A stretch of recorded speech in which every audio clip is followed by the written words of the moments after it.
Karnataka news beet follow ಮಾಡಿ, subscribe ಮಾಡಿ. ಕರ್ನಾಟಕ ಸರ್ಕಾರ ತುಮಕೂರಲ್ಲಿ ರೈತರ ಸಮಾಧಿ ಮೇಲೆ ಸಮಾವೇಶವನ್ನ ಮಾಡ್ತಾ ಇದೆ. ರೈತರ ಸಮಾಧಿ ಮೇಲೆ ಸಮಾವೇಶ ಮಾಡ್ತಾ ಇದೆ. ರೈತರಿಗೆ ದ್ರೋಹ ಬಗೆಯುವ ಮುಖಾಂತರ, ಬೆಳೆ ಹಾನಿಗೆ ಪರಿಹಾರ ಸಿಗದೆ ಇರುವಂತದ್ದು ಮತ್ತು ಆತ್ಮಹತ್ಯೆ, ಈ ಗ್ಯಾರಂಟಿಗಳ ಹುಚ್ಚಿನಲ್ಲಿ ಈ ಸರ್ಕಾರ ಗ್ಯಾರಂಟಿಯ ಹುಚ್ಚಿನಲ್ಲಿ ತೇಲಾಡ್ತಾ ಇದೆ. ಆತ್ಮಹತ್ಯೆಯ ಗ್ಯಾರಂಟಿ ಅವರಿಗೆ ಈಗ ಪರಿಹಾರ ಸಿಗದೆ ಇಲ್ಲ. ರೈತರಿಗೆ ಪರಿಹಾರ ಸಿಗದೆ ಇರೋ ಗ್ಯಾರಂಟಿ, ರೈತರ ಜಮೀನಿಗೆ ನೀರು ಸಿಗದೆ ಇರೋ ಗ್ಯಾರಂಟಿ, ಸರಿಯಾದಂತಹ ವಿದ್ಯುತ್ ವ್ಯವಸ್ಥೆ, 3 ಫೇಸ್ ವಿದ್ಯುತ್ ಇಲ್ಲದ ಗ್ಯಾರಂಟಿ. ಈ ಸರ್ಕಾರ 3 ವರ್ಷನೂ ಕೂಡ ರೈತ ವಿರೋಧಿಯಾಗಿ ನಡ್ಕೊಳ್ತಾ ಇದೆ. ಬಜೆಟ್ ಅಲ್ಲಿ ರೈತರಿಗೆ ಹಣ ಇಲ್ಲ. ಅವರು ಮ್ಯಾನಿಫೆಸ್ಟೋದಲ್ಲಿ ಏನ್ ಘೋಷಣೆ ಮಾಡಿದ್ರು, ರೈತರಿಗೆ ಪ್ರತಿ ವರ್ಷ ನಾವು ರೈತರಿಗೆ ಹೆಚ್ಚಿನ ಹಣವನ್ನ ಬಿಡುಗಡೆ ಮಾಡ್ತೀನಿ ಅಂತ ಹೇಳಿದ್ರು. ಅದೆಲ್ಲ ಶೂನ್ಯಕ್ಕೆ ಬರ್ತಾ ಇದೆ. ಇವತ್ತು ಬೆಳೆ ಹಾನಿಯಾಗಿ ರೈತರು ಸಂಕಷ್ಟದಲ್ಲಿದ್ದಾರೆ. ಹಾವೇರಿ ಇರ್ಬೋದು, ಕೋಲಾರ ಇರ್ಬೋದು, ರಾಜ್ಯದ ಬಹಳಷ್ಟು ಕಡೆ. ಹಾವೇರಿಯಲ್ಲಿ 1235 ಹೆಕ್ಟೇರ್ ಜಮೀನು ಹಾನಿಯಾಗಿದೆ. ಕೋಲಾರದಲ್ಲಿ 832 ಹೆಕ್ಟೇರ್ ಹಾನಿಯಾಗಿದೆ.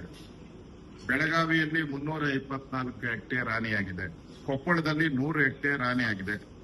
ಕಲಬುರಗಿ, ಬಾಗಲಕೋಟೆ, ದಾವಣಗೆರೆ, ಚಿತ್ರದುರ್ಗ, ಯಾದಗಿರಿ, ಶಿವಮೊಗ್ಗ ಇಷ್ಟು ಕಡೆ ಹಾನಿಯಾಗಿದೆ.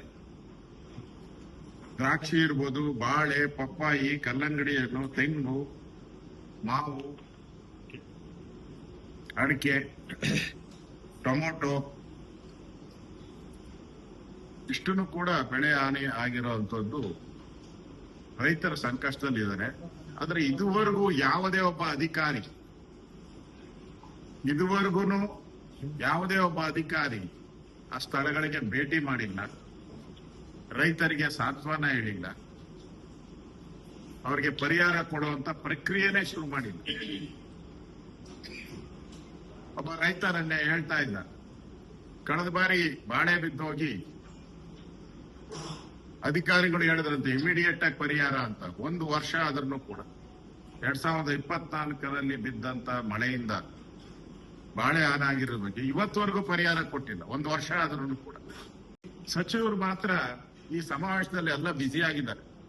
ಪರಮೇಶ್ವರ ಅಲ್ಲ, ಅವ್ರ ಮನೆ ಮದುವೆ ತರ, ಅವ್ರ ಮನೇಲಿ ಮದುವೆ ಮಾಡಿದ್ರೆ ಹೆಂಗೆ ಇನ್ವಿಟೇಷನ್ ಕೊಡ್ತಾರೋ ಹಂಗ್ ಮನೆಗೆ ಹೋಗಿ ಇನ್ವಿಟೇಷನ್ ಕೊಡ್ತಾ ಇದ್ದಾರೆ.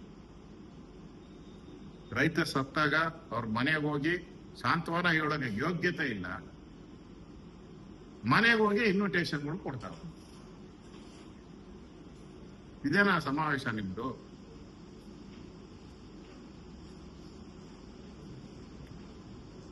ಈ ಸಚಿವರುಗಳೆಲ್ಲರೂ ಕೂಡ 15 ದಿನಕ್ಕೊಂದ್ಸರಿ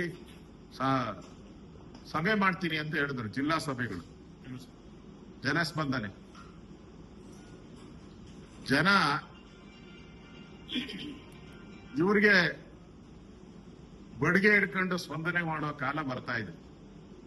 ಜನ ಇವ್ರಿಗೆ ಬಡಿಗೆ ಹಿಡ್ಕೊಂಡು ಸ್ಪಂದನೆ ಮಾಡುವಂತ ಕಾಲ ಇದೆ. ಇವ್ರು ಸ್ಪಂದನೆ ಮಾಡ್ತಾ ಇದ್ದಾರೆ ಅಂತ ಕಾಯ್ತಾ ಇದ್ರು, ಇವ್ರು ಸ್ಪಂದನೆ ಮಾಡ್ತಾ ಇಲ್ಲ. ಜನನೇ ಈ ಸರ್ಕಾರಕ್ಕೆ ಬಡಿಗೆ ಹಿಡ್ಕೊಂಡು ಸ್ಪಂದನೆ ಮಾಡುವಂತ ಒಂದು ಕೆಲಸ ಆಗ್ತಾ ಇದೆ. ಈ ಸರ್ಕಾರ ಬಂದಾಗ ಹೇಳ್ತು, ಪ್ರಕೃತಿ ವಿಕೋಪಕ್ಕೆ 5,000 ಕೋಟಿ ಠೇವಣಿ ಇಡ್ತೀನಿ ಅದು.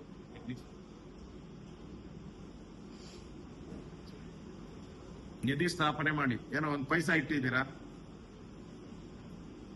1 ನಯಾ ಪೈಸಾ ಇಟ್ಟಿದ್ದೀರಾ ಹೇಳಿ? ಅದರಿಂದ ನಾನು ಪರಿಹಾರ ಕೊಟ್ಟಿದ್ರೆ ಈ ಪರಿಹಾರಕ್ಕೆ ಅಂದನ 1 ವರ್ಷದಿಂದ ಬಿದ್ದಂತ ಬೆಳೆಗಳಿಗೆ ಇನ್ನೂ ಪರಿಹಾರ ಕೊಡಕ್ಕೆ ಯೋಗ್ಯತೆ ಆಗಿಲ್ಲ ನಿಮ್ ಕೈಲಿ.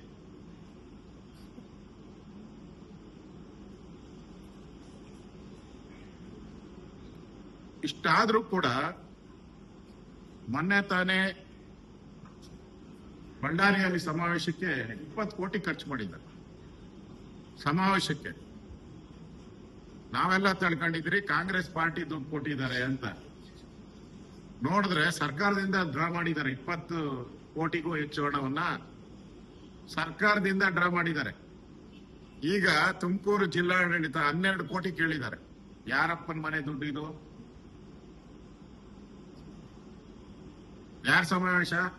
ಕಾಂಗ್ರೆಸ್ ಪಾರ್ಟಿ ಸಮಾವೇಶ. ಅದು ಬಳ್ಳಾರಿ ಆಗಿದ್ದು ಕಾಂಗ್ರೆಸ್ ಪಾರ್ಟಿ ಸಮಾವೇಶ. ಈಗ ಆಗ್ತಾ ಇರೋದು ಕಾಂಗ್ರೆಸ್ ಪಾರ್ಟಿ ಸಮಾವೇಶ. ನಾಮಕಾವಸ್ಥೆ ಎಲ್ಲರ ಹೆಸರು ಹಾಕ್ಬಿಡೋದು ದುಡ್ಡು ತಗೊಳಕ್ಕೋಸ್ಕರ. ನನ್ನ ಹೆಸರು ಹಾಕ್ತಾರಂತೆ, ಕೇಂದ್ರ ಸಚಿವರು ಹಾಕ್ತಾರಂತೆ. ಯಾರು ಹೋಗ್ತಾರೆ ಇದಕ್ಕೆ?